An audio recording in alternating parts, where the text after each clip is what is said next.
인사하겠습니다. 반갑습니다. 사랑합니다.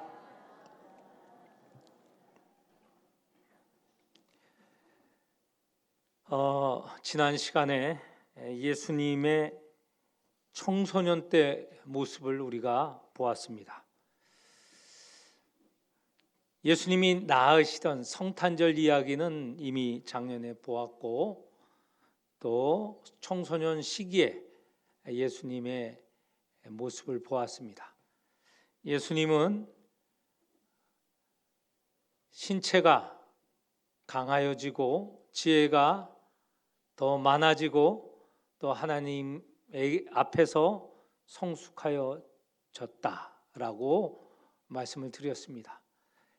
지정의, 그리고 신체, 지혜, 그리고 영적인 면 모두가 다 자라났다, 이런 말씀을 드렸습니다. 그런데 그것은 어릴 때 또는 청소년 때 모습이고, 예수님이 성장하여서 성인이 되어 이제 세상 앞에 드러난 첫 모습은 무엇일까? 예수님이 공적 생애, 그러니까 세상에 드러난 생애죠. 그때의 첫 모습이 어떤 모습일까? 왜 그것이 궁금하냐면, 올해 우리 교회 표어가 무엇이죠?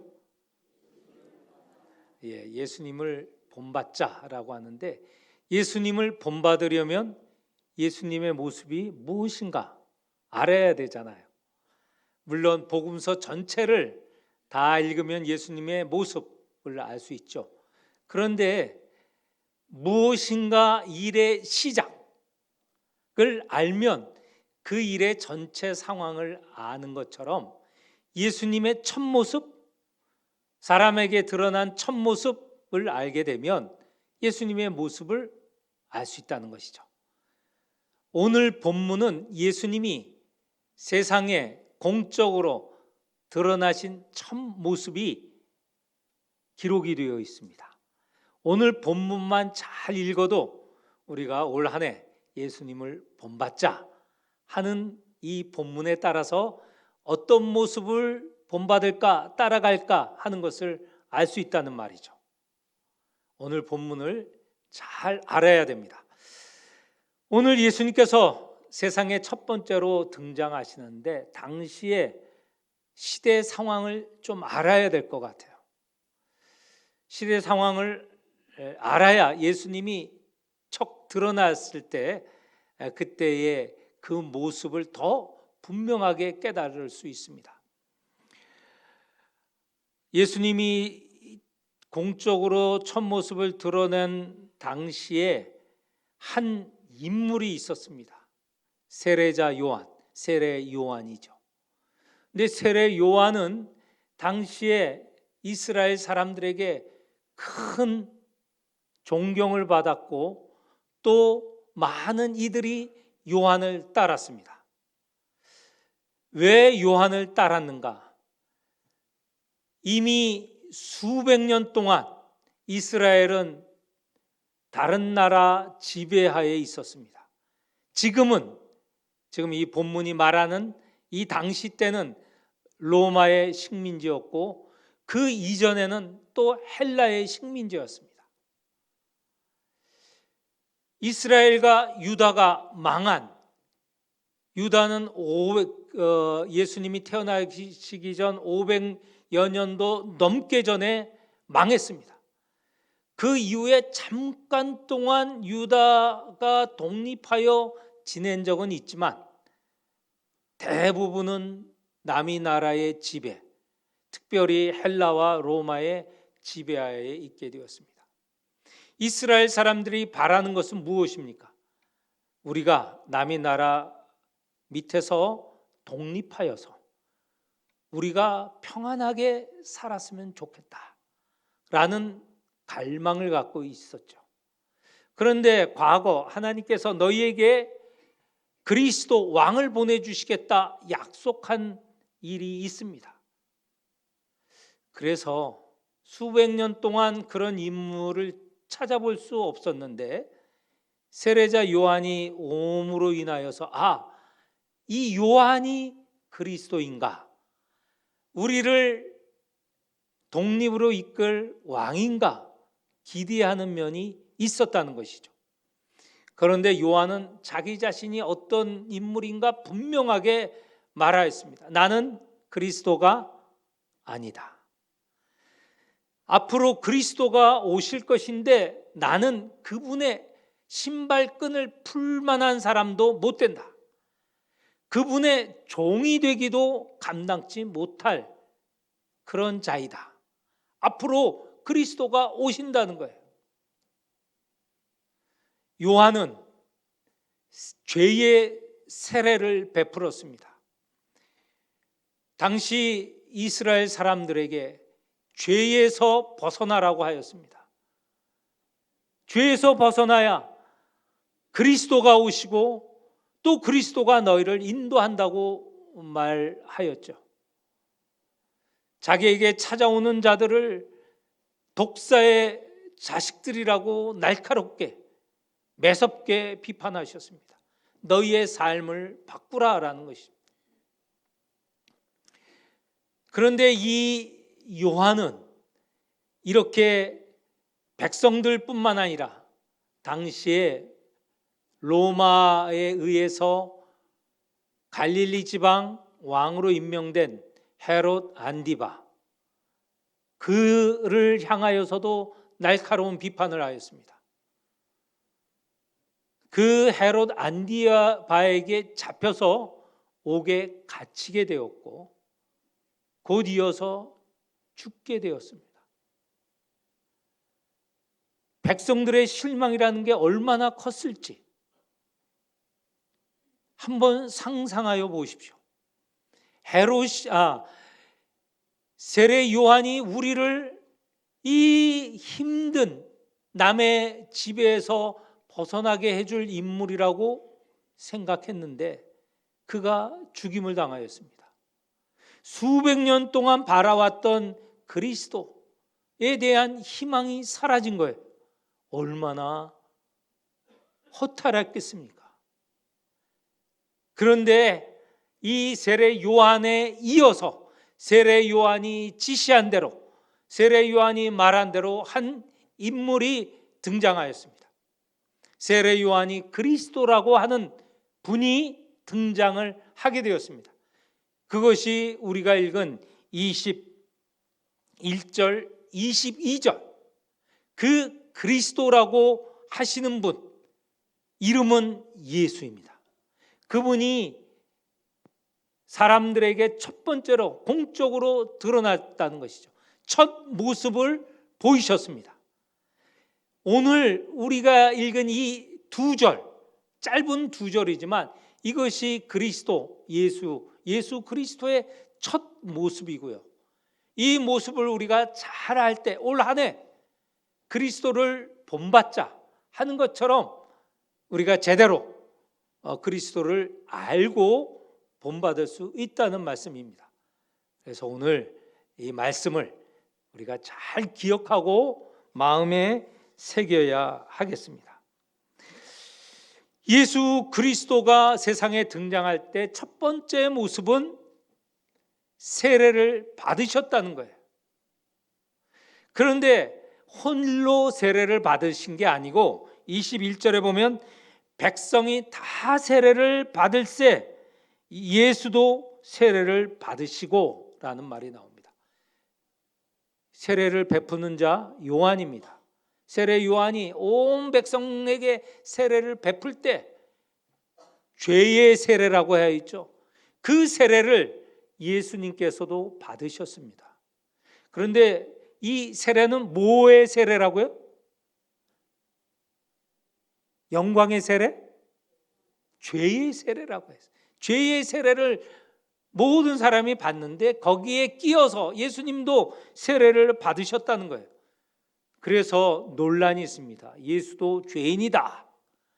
근데 우리는 알고 있죠. 예수님 죄인이십니까? 무죄하신 분이시라고 했어요. 죄가 없으신 분이라고 했습니다. 그런데 그분이 세례를 받으신 거예요. 죄의 세례를 받으신 거예요.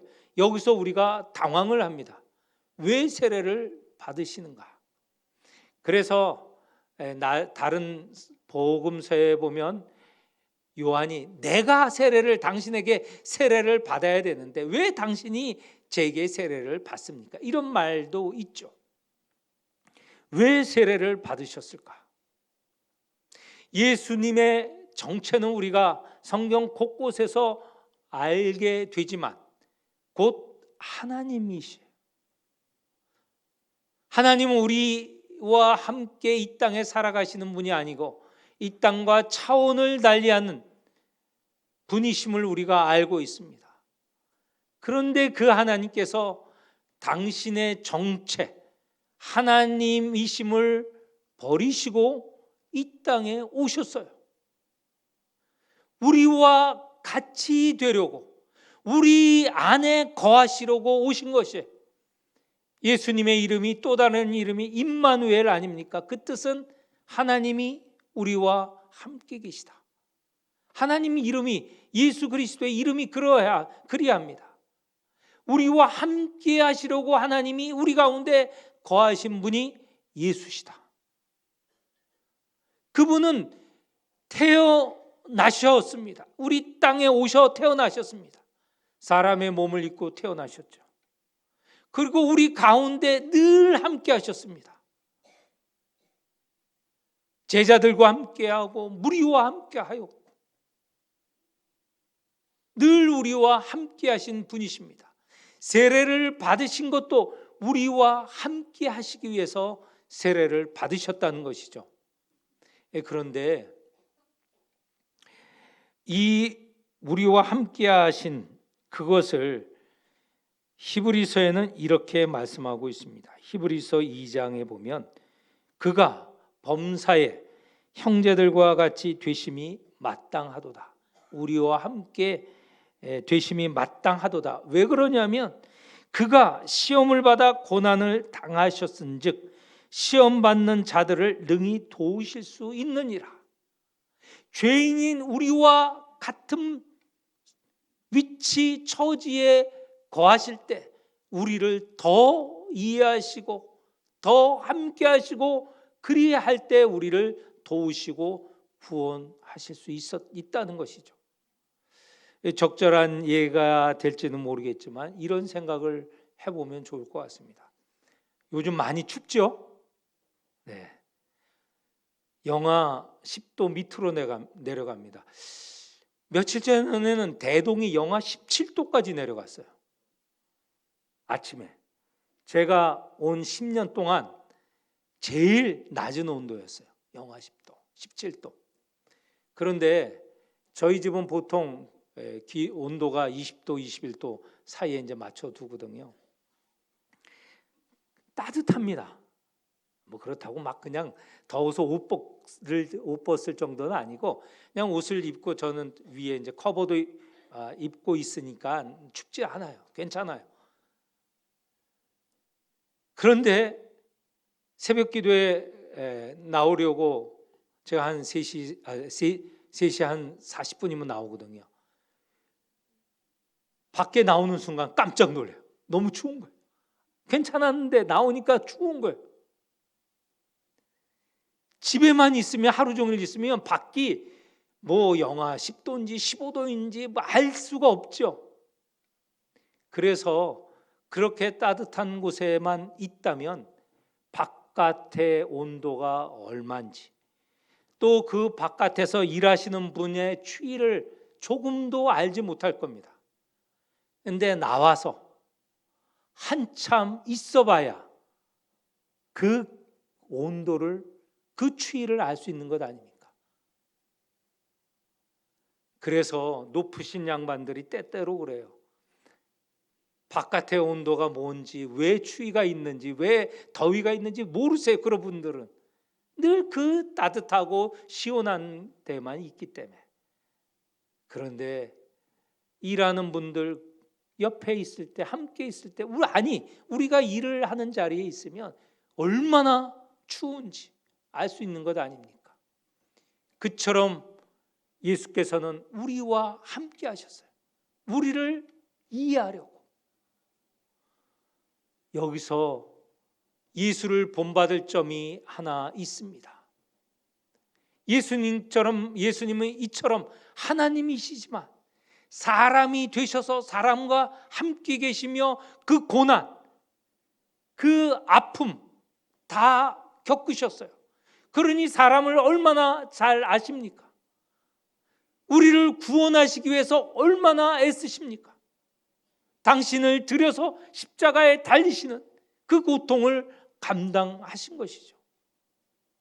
우리 교회는 사람을 사랑하고 이웃을 사랑한다고 하면서 얼마나 이웃의 자리, 이웃의 아픔, 이웃의 그 고통에 참여하는지, 나 자신은 그리스도인이라 하면서 얼마나 이웃 곁에 있는지, 함께 있는지 우리 자신을 돌아보는 시간이 되었으면 좋겠습니다.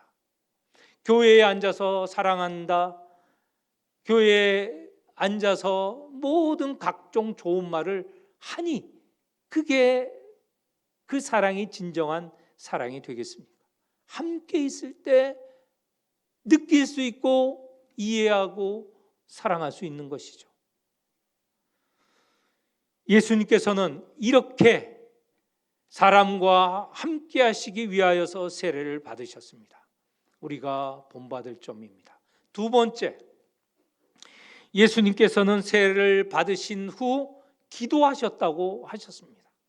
기도할 때 그분 위에 성령이 비둘기 같은 모습으로 임하셨다고 하였습니다. 우리가 배울 점 두 번째는 예수님처럼 기도하는 그리스도인이 되어야 하죠. 예수님께서는 늘 기도하셨습니다. 평생 기도하셨습니다. 아침에 일어나시면 이른 아침 일어나셔서 사람이 없는 곳에 홀로 가셔 기도하셨다고 하셨습니다. 때로는 저녁에 홀로 밤을 새워 기도하셨다고 하셨습니다. 일상적으로 기도하셨습니다. 또한 중요한 순간에 기도하셨습니다. 제자를 부르시기 전에 밤을 새워 기도하셨다고 하셨습니다. 그리고 밝은 아침이 되었을 때 제자들을 불러 그 가운데 12를 세워 사도로 세우셨다고 하셨습니다. 중요한 순간에 기도하셨다는 것이죠. 기도를 제자들에게 가르치시기 전에 먼저 기도하시고 제자들에게 기도를 가르치셨습니다. 죽기 전날 밤 감담산에서 기도하신 것 잘 아시죠? 예수님께서는 마지막 십자가에 달리셨을 때도 기도하셨습니다. 가상칠언, 십자가에 달리셔서 7마디의 말씀을 하셨는데 그 가운데 기도하신 장면이 이 대목입니다.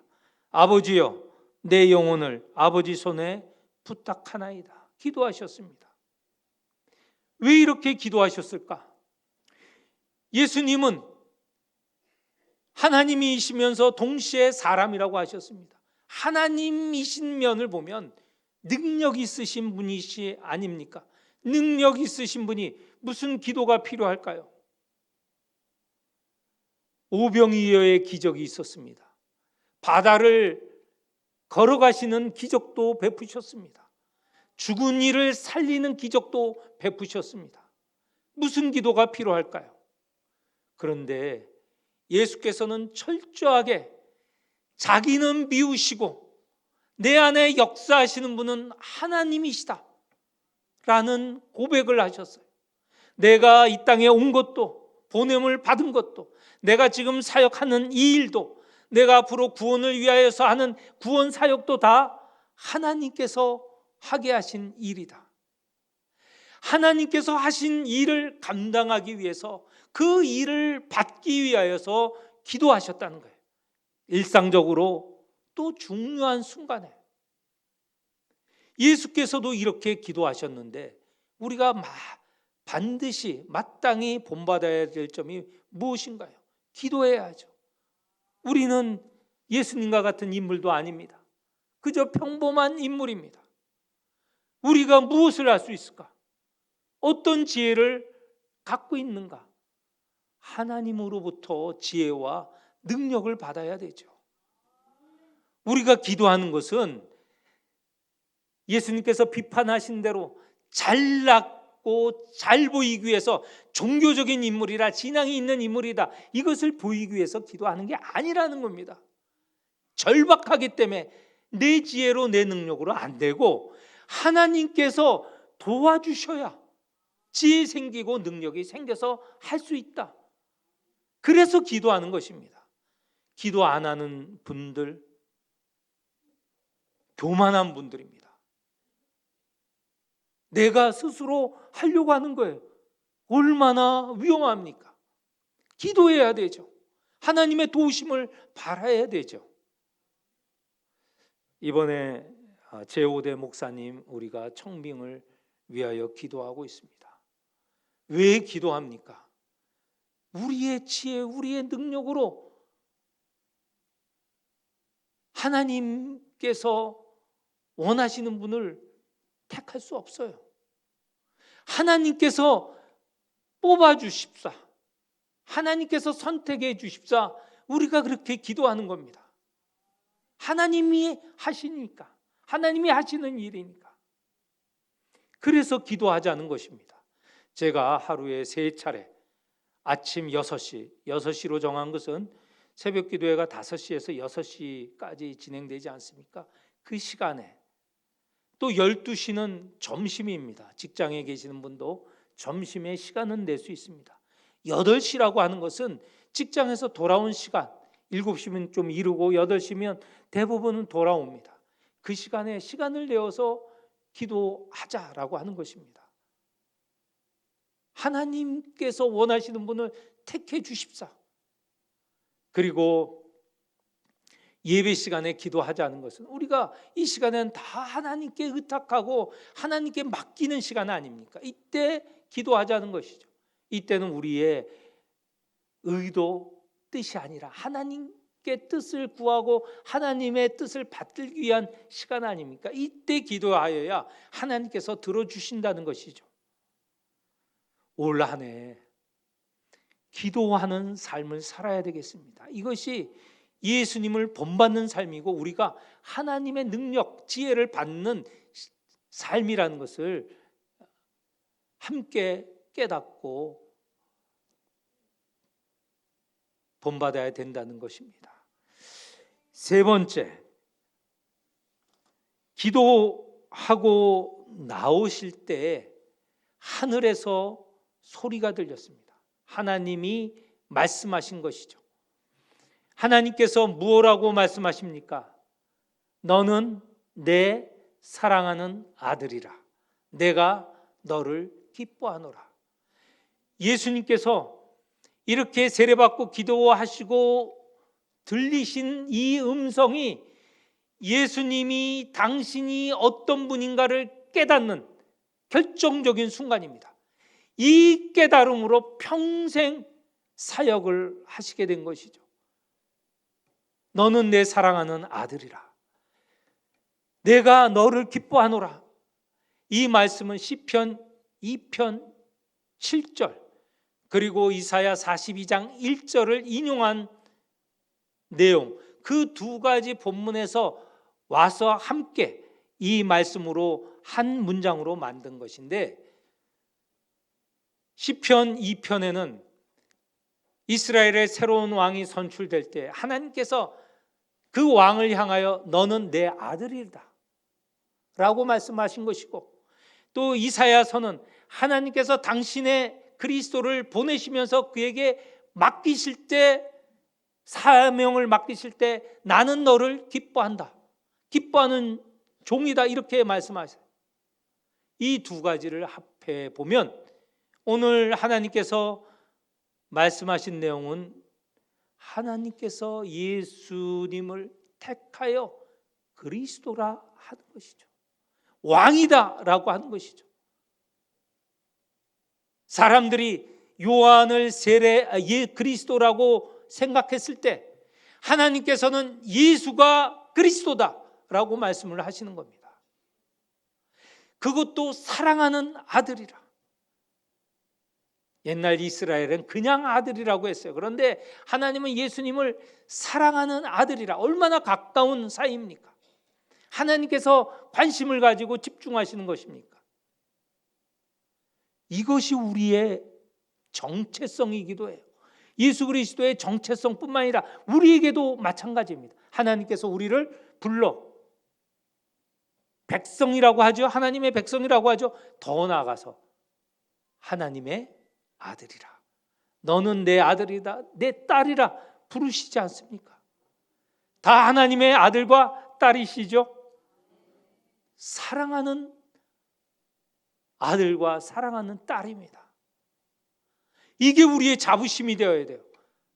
이런 자부심을 가질 때 예수께서는 어떤 비판도 견뎌내실 수 있고, 나중에는 십자가의 고난을 당하실 때도 그 고난을 참으실 수 있으셨어요. 우리 역시 하나님의 아들이라면 세상이 무엇라고 나를 칭하든 거기에 좌지우지 되지 않는다는 거예요.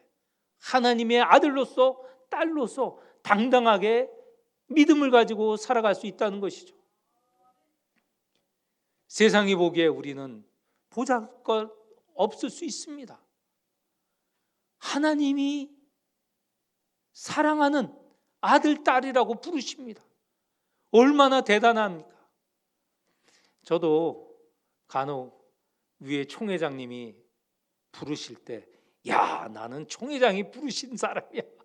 심지어는 교단 사무총장과 잘한다고 제가 자랑하려고 하는 면도 있습니다. 예전에 작년인가요? 교단 사무총장 모셔서 우리 설교도 듣지 않습니까? 그때는 뭐 그래도 한편에 임하는, 나는 사무총장도 아는 사람이야. 그런 자부가 있는데 그게 아니고 하나님이 우리 한 사람 한 사람에게 너는 내 아들이다, 너는 내 딸이다, 이거보다 큰 자부가 어디 있겠습니까? 올 한 해 이 부르심, 이 인정하심이 그야말로 우리 온몸 전체에 느껴지고 깨달아지기를 바랍니다. 그저 한 사람이 아니에요. 아들이고, 그것도 사랑하는 아들이고 사랑하는 딸입니다. 내가 너를 기뻐하노라. 이사야 42편에 말씀한 이 명은 그냥 하나님이 예수님을 아들이라고 부르시고 그냥 그 자체로 기뻐하신 것도 있지만, 또 한편에는 내가 너에게 그리스도라는 직분을 주었는데 그 일로 그 일 하는 것을 보고 내가 기뻐한다는 의미가 있습니다. 우리도 하나님의 아들로 이 땅에 살아나갈 때, 하나님의 아들로 살아나갈 때 하나님이 기뻐하신다는 거예요. 아들이면 아들답게, 딸이면 딸답게 살아야 하나님이 기뻐하시지 않겠습니까? 그 부르심대로 살지 못할 때 하나님께서는 슬퍼하실 것입니다. 하나님의 부르심에, 인정해 주심에 맞게 살아가시는 성도가 되시기를 축원합니다. 세 가지 말씀드렸습니다. 올 한 해 예수를 본받자입니다. 예수님의 첫 모습에서 본받기를 바랍니다. 예수님이 세례 받으신 것처럼 우리도 이웃에게로 나아가고 우리도 필요한 이들, 도움이 필요한 이들에게 나아가는 그러한 삶의 모습이 있어야 되겠습니다. 두 번째, 기도하여야 되겠습니다. 예수님도 일상적으로 중대할 때 기도하셨습니다. 우리도 그렇습니다. 일상적으로 중대한 일이 있을 때 내 능력으로 안 됩니다. 하나님 능력으로 하게 하여 주옵소서. 세 번째, 우리의 신분, 우리는 하나님의 아들과 딸이다. 이 아들과 딸의 모습으로 살아갈 때 하나님이 기뻐하신다 하는 것을 깨닫고 그 모습대로 살아가시는 성도들이 되시기를 축원합니다. 하나님 아버지, 우리 모두 예수 그리스도께서 이 땅에 공생의 첫 모습을 보이신 이 모습을 저희도 갖게 하여 주옵소서. 예수님을 본받아 살아가는 올 한 해 되게 하여 주옵소서. 세상과 함께 또 기도하며 하나님의 자녀답게 살아가는 하나님의 자녀 예수를 본받는 자 되게 하여 주옵소서. 예수님 이름으로 기도합니다. 아멘.